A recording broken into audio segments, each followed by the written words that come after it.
Welcome along to another Jenny Kirk video here on my YouTube channel, and today we're going to be doing a box opening and review, and we're going to have a look at some of the liveries for this item, and we're going to make a comparison between the Hornby offering and the Bachmann offering. So we've got a three for going on. There's a lot going on, but without further ado, let's take a closer look.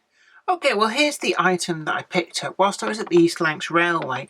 They've got three different shops there actually. It's pretty well provided, but I found this in one of them, picked it up at a pretty good price, brand new in box, and it got me thinking because, well, Hornby also make the 20-ton standard BR style brake van, and I thought actually some of you might be really interested to see a comparison. But first of all, we're going to do a box opening and review. We've got catalogue number 37-532, and this is one of the newer releases of this wagon. It has to be said that the prices have gone up and up and up for these, and well, I'm quite lucky that I've got quite a few of them. But I have every sympathy for anybody starting out in this hobby that it's really getting very expensive very quickly. I'm going to open this up, get it out of the packaging here, and we can see what we've actually got is the standard 20-ton brake van that's been in the Bachmann range now for quite a little bit of time.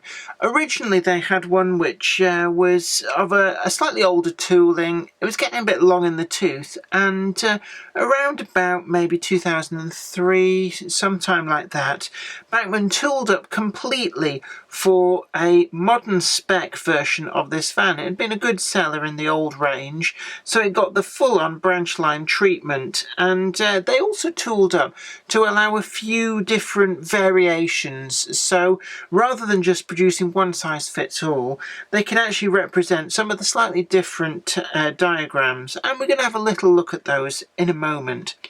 But first off, well, we can see this is tops lettered, so we've got CAP, CAP. The brake vans were bizarrely found in the C range of wagon tops codes, more commonly associated with things like covered hoppers. I'm not really quite sure why that was the case, but it was. We've got here the CAP lettering, which means that this is a 20-ton brake van in regular revenue earning use, and P means that we've got the through vacuum pipe. And it was certainly the case that in later years a lot of these wagons lost their vacuum braking and were instead made through vacuum pipe, through air pipe, and indeed there were still an awful lot of unfitted ones that lasted to the end. We've got quite a few separately applied details, and I'm going to go through some of these. We've got handrails there, and these are actually like a very, very fine springy plastic, and we can see there's a lot of them all there, all separately applied. And of course this wagon dates back to when labour in China was very, very cheap, so originally they were being knocked out at around the £6 mark. Unfortunately you're probably going to find them at the £20 to £25 mark now. They have become incredibly expensive. But the level of detail and the level of finish is actually really, really good for that. We've got brake shoes that line up with the wheels. We've got the standard 3-disc wheels fitted in there. Couplings come as standard in NEM pockets, and the NEM pockets actually, they fit in between the wheels, so from a normal viewing distance they're not actually too obvious, which is pretty good. You can see on the underside the way that the top clips to the chassis there. We've got 4 unobtrusive clips, and we appear to also have some fittings there for, I'm presuming, vacuum cylinders and the like. And what I can actually do is I've actually got here, yeah, actually there we go. This is, again, a Bachmann wagon. This is in the London and North Eastern Railway livery, and this is one of the wagons that the design was carried on from.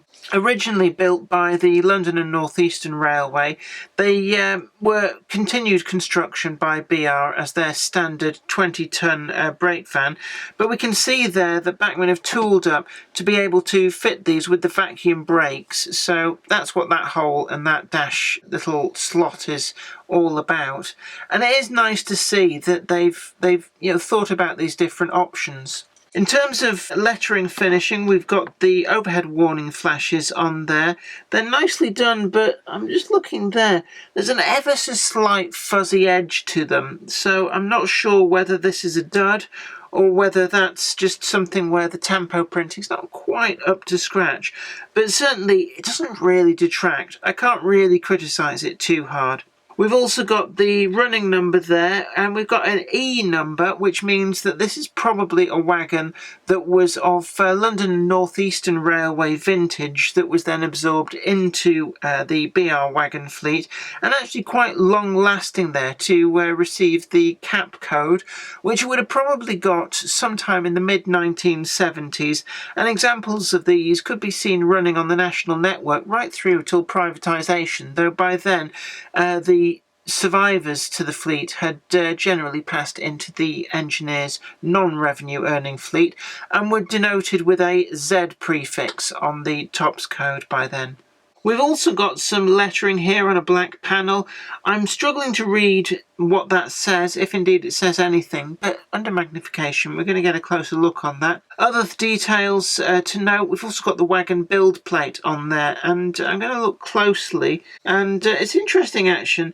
Even though it's got what looks like an E number, the wagon plate has a B number, and actually on closer inspection it's very unfortunate, but the lettering for the number has fallen on the planking, and it's one of the limitations of the tempo printing, that sometimes where you've got this relief detail, the paint doesn't go down into the grooves, and the way it's landed there, well, it's made the B look an awful lot like an E. If we actually turn this around, actually on the other side it's not too bad, but in terms of the other detailing there, let's have a look. It does look like each side is a mirror image of the other. Not really something that's a massive problem, but it's something to note that both sides of these wagons are the same. And I've seen this with a lot of Bachmann wagons, including things like the weathered coal trucks. Some of them, certainly the NCB set, I actually noticed they're identical on both sides, which the real ones wouldn't have been. Let's have a look at some of the other detail. The windows in the end of the cabin section in there are really nicely done, flush glazed, and we can see there we've got 6 quite tall windows. I'm going to have just a quick look and see. So what we can see here is we've got an alternative on the ends there, and the door windows on this particular example have 4 smaller panes, and it's quite pleasing that some of these slight differences have been tooled by Bachmann to allow them to produce some of the detail differences in these wagons. We can see there that the on this particular example, the end walls on the cabin appear to be smooth, and that presumably means that these are plywood. Well, they're modelled on a plywood example, and you can see there as well the end of the veranda, that's completely smooth with this yellow warning panel, and actually we do appear to, no, it's just the way it's finished. And we've got the lamp bracket on there, but it is interesting that that is a different tooled example.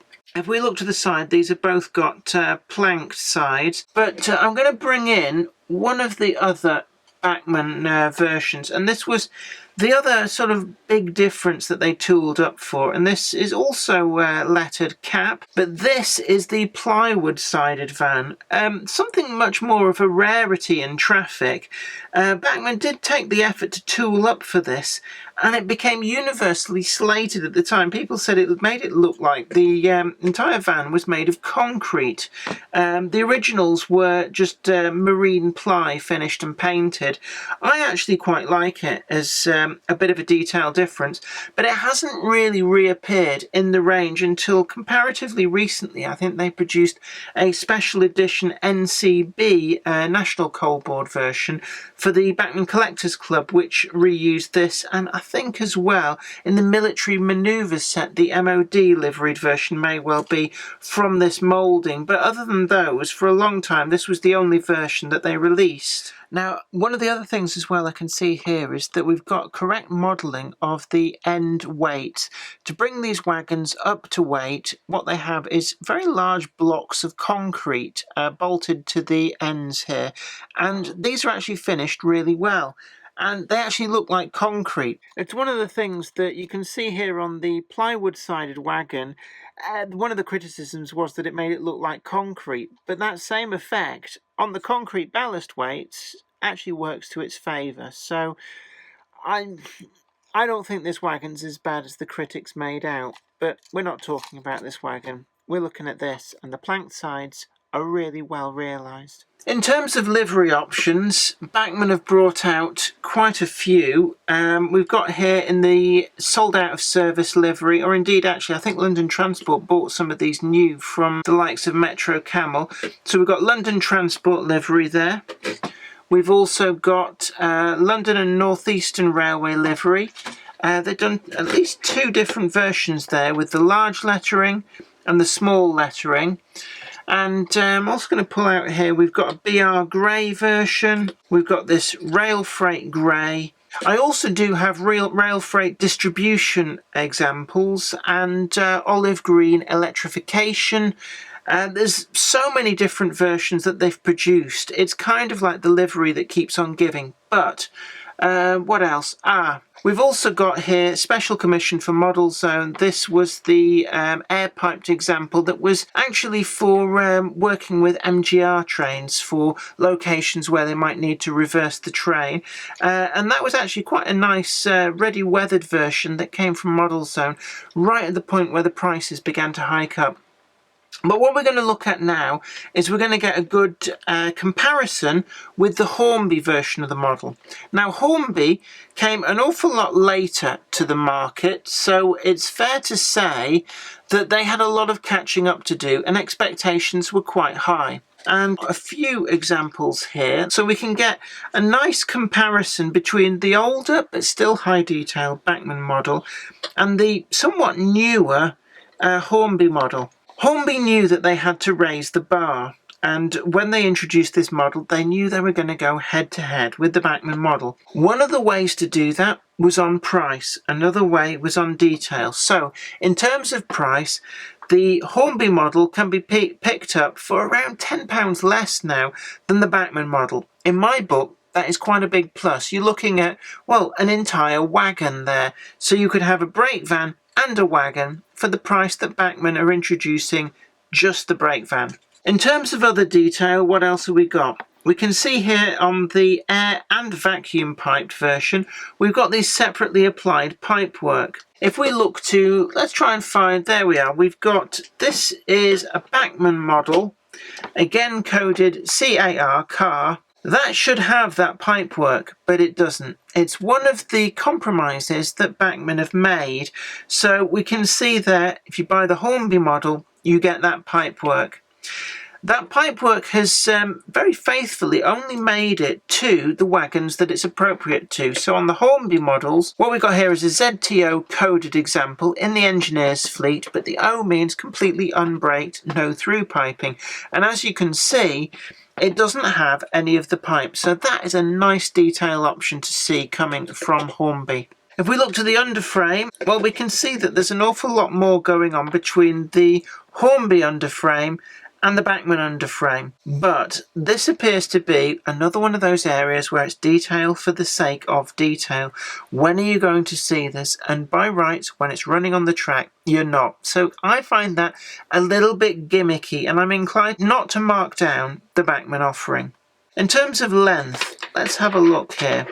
Well, if I put them rigidly side by side, what I can see is actually, interestingly enough, the Bachmann model has slightly shorter buffer shanks than the Hornby model. And I can only conclude that there's one of two reasons for this. Either Hornby has decided to model a different diagram of wagon, which I think is probably unlikely, or I suspect actually the Hornby version is probably the slightly more accurate. That said, it's not a big detraction, and in terms of overall length, the cabin is exactly the same length, and the chassis is exactly the same length, and the wheels are exactly in the same position. Now, let's have a look. What else can we see between them? Everything lines up on the brakes for the Hornby wagon, but now this is a big detraction that applies across the Hornby wagon fleet, and I have to say it's something that Bachmann have done right. In terms of the flange is always going to be slightly over scale, and on the front face of the wheels, Hornby indent the face far too much for my liking. If we look at the back of the wheels, they're absolutely flush, and that has necessitated this rather large indentation, which I think makes the Hornby wheels look a little bit off. If we look to the Bachmann example, we can see that Bachmann have instead chosen to recess from the back of the wheels, and this leads to a much more scale looking front face of the wheels. So that's a big plus to the Bachmann item. The footboards, well, they look a lot finer on the Hornby item. If I look to those, they're modelled in a slightly flexible plastic, not quite as flexible actually as the Bachmann example, so they're possibly more prone to damage. But actually, no, it looks all right. Looking there, and everything seems to line up where it should. In terms of other detail, the Hornby wagon takes the edge. We've got some degree of the clasps at the corner, the bracing and the rivet work is all picked out pretty nicely, which isn't quite so prominent on the Bachmann example. Another thing I've noticed is that the surrounds there for the openings onto the verandas are, well, they're somewhat chunkier on the Bachmann example. And where it comes to the Hornby, we can see the planking goes all the way up to the roof, and there isn't this sort of strange frame join that's quite so prominent. So I'm inclined to give that point to the Hornby example. When we look at the roof detail, well, there's not a lot in it. I'd actually say that the roof ventilators on the Hornby version are slightly finer, but it's not really a lot in there, and they're still perfectly acceptable as we see here on the Bachmann example. So, grading side by side, points out of 10, I'd give the Bachmann a good solid 8.5 out of 10.